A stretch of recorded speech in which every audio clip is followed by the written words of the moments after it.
here you've got an organisation that has been given dynamite evidence, dynamite news stories. Now, of course, all media in the Western world have, or should have, editorial independence. You know, just because they get a particular story doesn't mean necessarily they have to run it or have to run it in a particular way. But there are certain constraints realistically on that. If the story is of immense public interest, as the story clearly is, if it goes to the heart of the matter, and in the case of the BBC, you're dealing with a public interest organisation that's actually funded by the licence fee and has a charter that requires it to do these kind of things, for it to exhibit the bias it has done in, as you've said, running the prosecution, as it were, case against Graham Power on behalf of the Jersey establishment, but then refusing to give equal coverage to the case for Mr. Power, it's just staggering.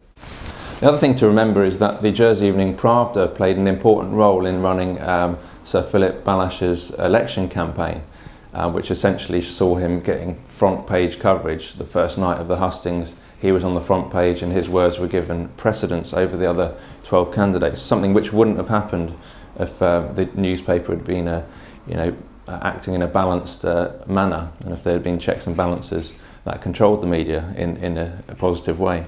The Chief Minister isn't showing the kind of political leadership that he should be and that was expected of him. Well, let's cut to the chase here, because you said that the Chief Minister will go back and think, you know, do you honestly believe he does think, or he's told what to do? He's not the real Chief Minister. Isn't it a case that there's rumours through the powers, the corridor of powers and the rest of it, that it's Senator Balash that's the real Chief Minister and he's just pulling the strings of Ian Gorst? There's all sorts of rumours. I would hope that Chief Minister's, still fairly early in his current term, and I think that there have been things done which, if he'd have thought about things in a different way, he wouldn't have done things that way.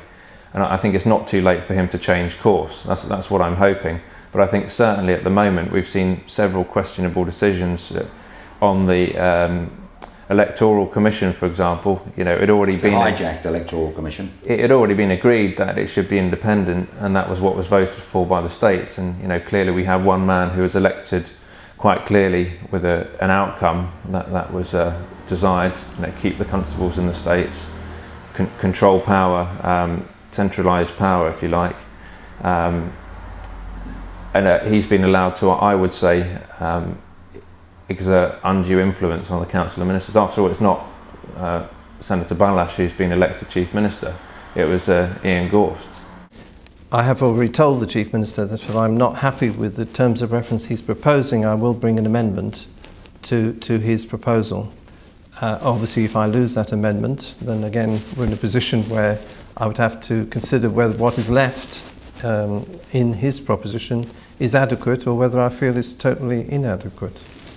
So just to finish on, when you say you'll be considering your position, are you saying that you might resign as a minister or as a states member when you say I'm considering my position? What do you mean by that?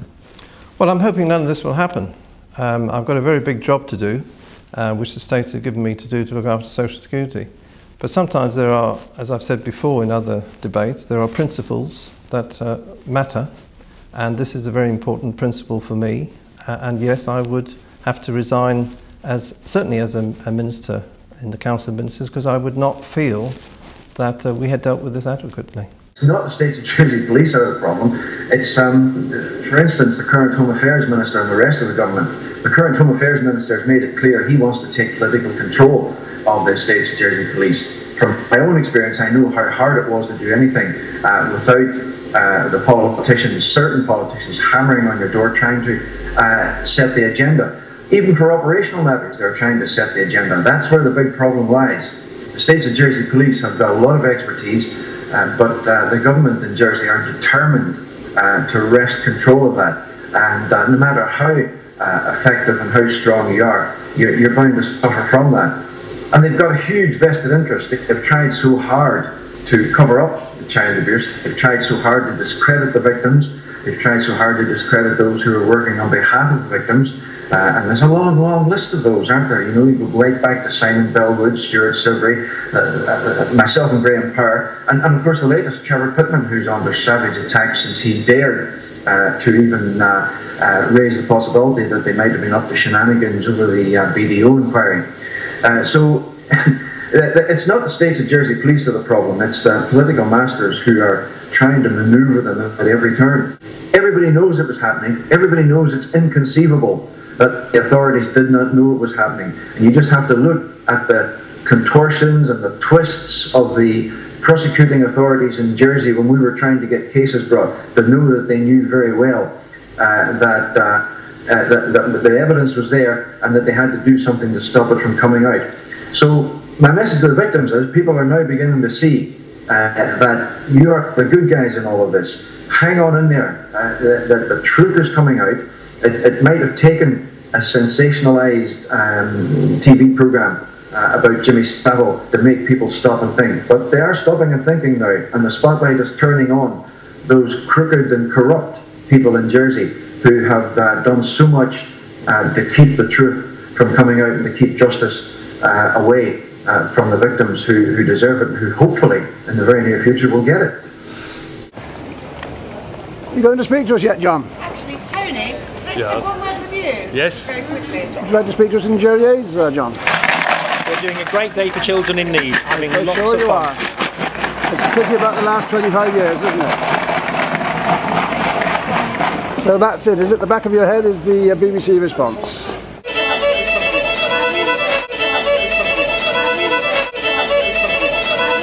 So that's it. Is at the back of your head is the BBC response. We got to remember Mick Gradwell, who took over from Lenny Harper as a senior investigating officer, now stands accused of leaking information to journalists with a history of supporting convicted paedophiles. This is whilst the child abuse investigation was ongoing. Mick Gradwell told us that there were no cellars up at Hotel Le Garin, where you yourself and myself with the camera showed that to be a complete and utter, I don't know if we can say the word lie, but it's something similar to one if it's not. So surely not only the Operation Rectangle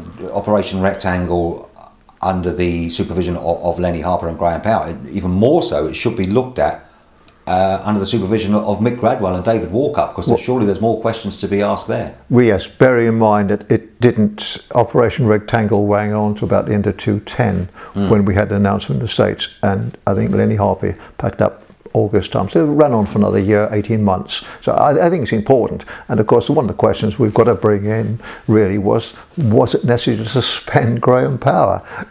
The whole issue, and I think those 3 points are very valid, and I think the only way they will come out is if indeed the recommendations that Verita have made in their report are also included in the terms of reference. Part and parcel of this inquiry process is going to be looking at the process that was followed by prosecutors in relation to reaching their decisions. If we discover there have been weaknesses and faults and we've let these people down, the judicial system has let these people down, what are we going to do about it? Have you decided that? This is more complicated than you're making it. I don't think prosecutors will be able to revisit cases already being looked at. Why not? Unless there's new evidence. Why not? Why not? Yes. Well, there might be cases which they could do. I mean, if they could relook at some of these cases. In some cases, they have. Do you think they should? I'm happy to leave it to the inquiry to come up with a view in relation to specific cases. Haven't these people waited long enough? The criminal justice process never moves very fast, I'm afraid, in relation to matters. At the moment, we do not know if mistakes were made by prosecutors. Senator Balish is like Geppetto, you know, he's the puppet, you know, he's the puppet master. He carved Senator Roosevelt over all those years, and in a way controls him, you know. So, but I suppose it could be said that Senator Roosevelt outfoxed the fox. He outfoxed Senator Balish. Now, this is what excites me, but I find it intriguing. Like, you know, We don't even know yet what the repercussions are over Plemore and the lost vote, because Senator Balash, for whatever people say about him, he's not stupid, and he knows basically he had his pants pulled down in that chamber, and he had it pulled down by his Treasury Minister, because he would have known the votes that went against, you know, Eddie Knoll, James Baker, Pryke. Okay, he you know, Refo, Constable Refo, he's another Ozef man. Yeah, you know.